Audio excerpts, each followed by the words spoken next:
When Gladys's half-brother came, when did she shout to him in Welsh? What? When her brother, he was. I think he was spying on somebody. He was like and I told him off in Welsh. He was spying. Peeping Tom. What, darling? You're Peeping Tom. Yeah, he was a peeping Tom. And I love Calvin Thomas, who played your brother.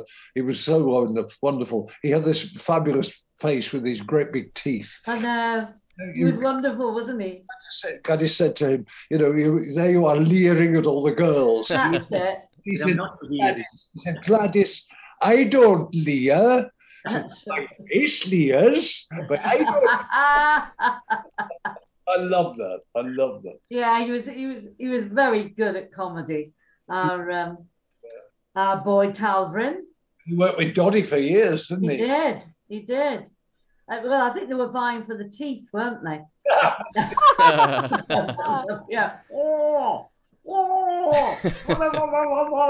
Like that. He used to talk behind his teeth. Probably. Here's always like that. I mean, I know him from being quite young, because his auntie was a butcher in our village that I lived in. In the episode Best Yellow Coat, Ruth was falling off a diving board. How many extras was needed to do that scene? 27.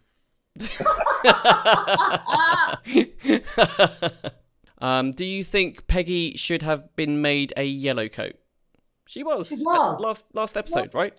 Was the last episode. She was given her yellow coat. Albeit the camp might have closed down, but she was given a yellow coat. Please can Ruth sing a bit of Boom? Why does my heart go boom? Boom, why does my heart go boom, boomity boom, 'cause I love you. Was it at 7 or 11:30 or mooning around on the river? Yeah, I don't know anymore now. Lovely. Lovely. Hey. Oh, bring back a few memories. It does, isn't it? They used to give me the most peculiar songs to sing. They really did. Do you remember that awful one about ooh, ee, chat, chat, cheek, cheek, Durham? But oh God, there were some awful ones they gave me to sing. Down in Nagasaki, where the natives chewed tobacco. Yeah, the Wimmy Wacky Wacky Woo. And the Wiki Wacky Woo. Yeah. What was the Wiki Wacky Woo? God knows. I don't know. I just used to learn Don't it. ask me. Don't ask me. Funny tobacco, isn't it? Isn't it, Ricky? Maybe that's a Donna Stell to sing it as well. You have to sing. Wacky. Yeah. I didn't know. I just did learn it. Don't bump into the furniture. What do you think your characters were doing 10 years after the camp had closed? Oh, that's a good one. I think, well, for me, I think Spike and April would probably have got married. Spike would have gone back to the tax office, got a mortgage, they would have bought a bungalow somewhere near the coast, probably Crimpton-on-Sea, and got divorced very soon after the first baby was born. Yeah, I think you're right. Yeah, You're right. I love Spike, not because he played on my lovely friend Jeff, but I loved his innocence, and he was trying to be a comedian, wasn't he? And he'd been taught by the wonderful Ted, but Spike had no idea really what the real world Not a clue. Not a was like. And had he worked with some of the audiences that Tony and I had worked with over the years, they'd have eaten him for breakfast. So I think I like to think that Spike would have gone back to the tax office, married gorgeous April, had lots of babies. Two of them were identical twins who they named Stanley and Bruce after their great mates at Maplins. What would you have done then, David? What would your character have done? Oh, I think we'd have probably gone cruising, you know, got our act together and gone on the cruise ships, because they were coming in then, weren't they? Or yeah, something like that. Just doing panto here and there, like we did. I wonder what Peggy would have done. Oh. She'd have Probably set up a cleaning business. Yes, I think so. I think I would. My character lived would a life of definitely- luxury. Sorry? You'd have lived a life of luxury on Clive Dempster's gambling. Well, no, you see, well, she might have done that, Linda, but she would definitely have gone sheep shearing. Yeah, you went to Australia, didn't you? Yeah, Sheep shearing in the outback Yeah, was what they were going to do.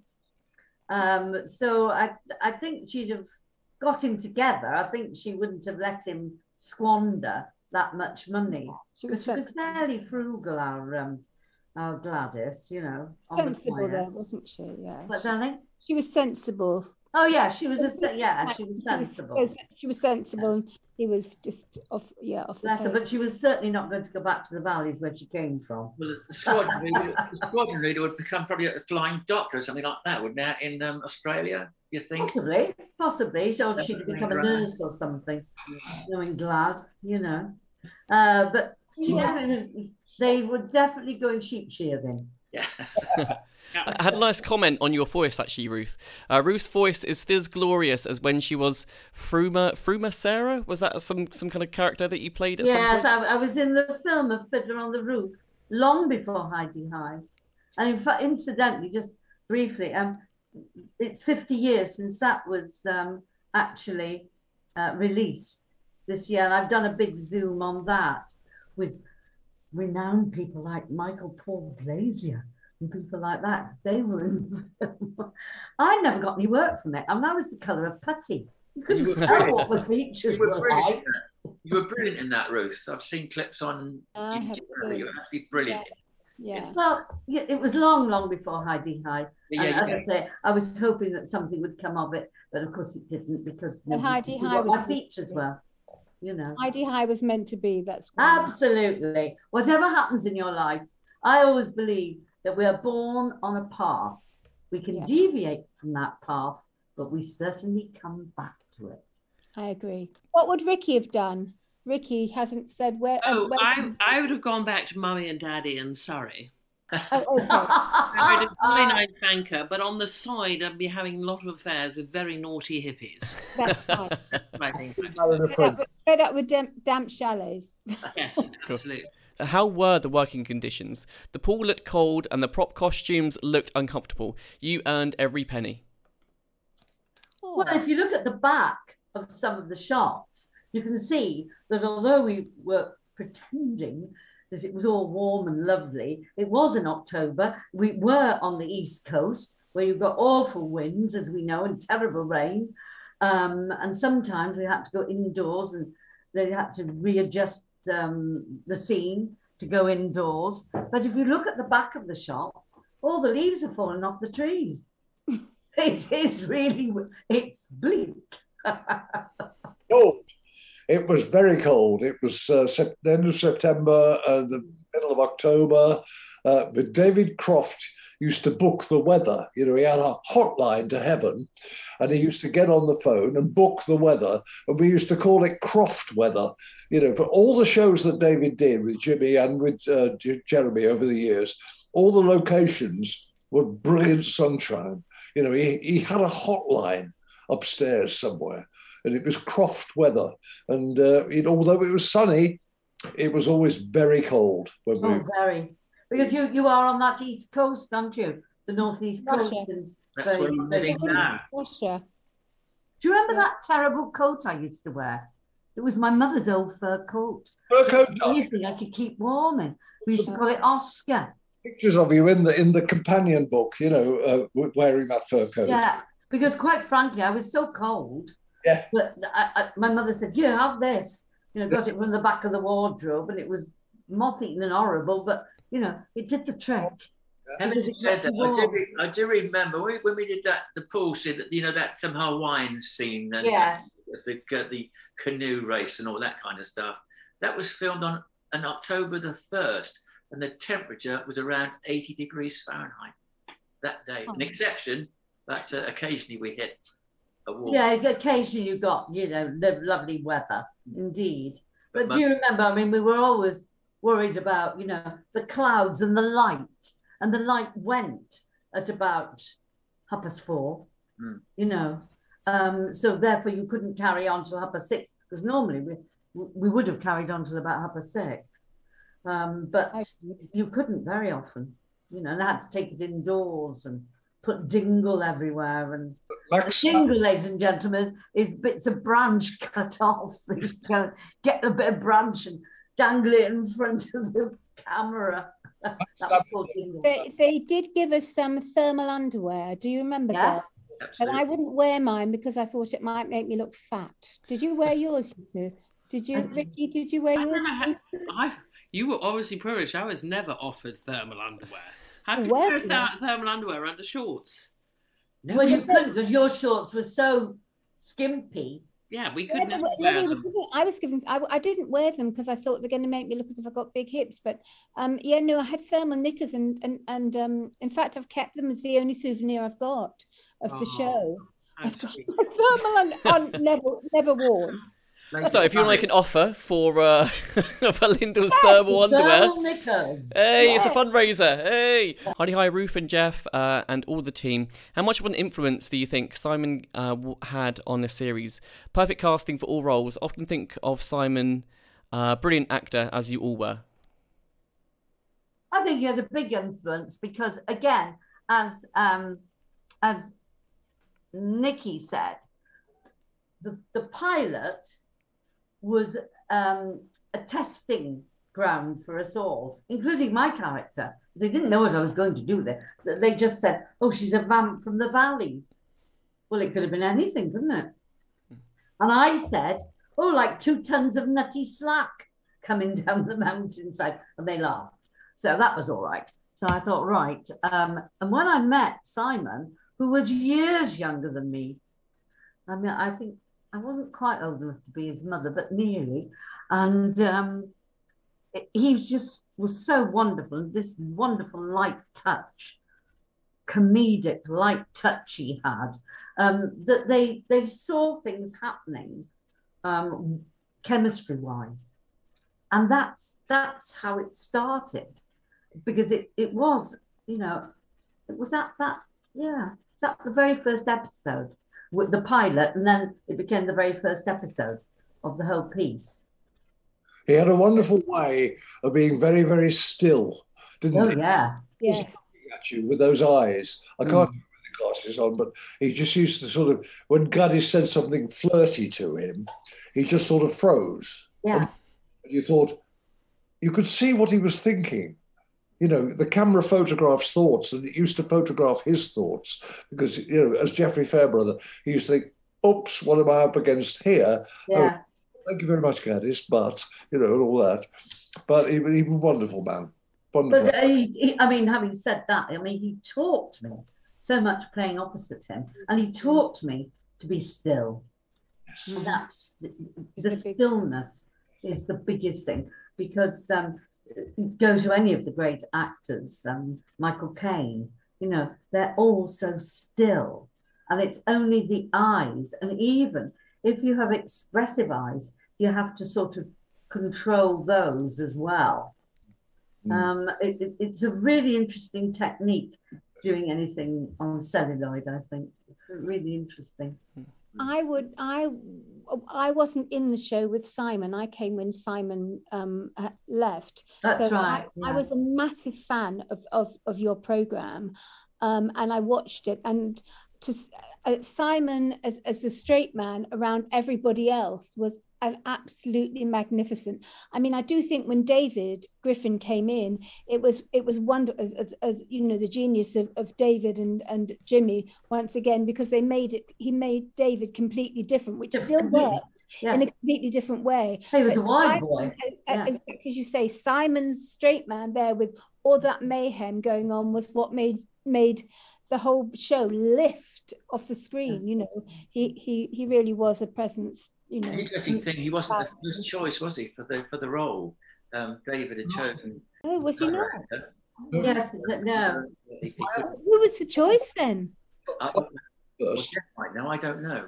John Quayle was at the National. He wasn't available. They wouldn't release him, so they farmed around and found the assignment. Thank goodness they did. Yeah, he was wonderful. The other chap could do the pilot, but he couldn't. I think it was because, I mean, he'd married one of the Croft girls again, so therefore Penny.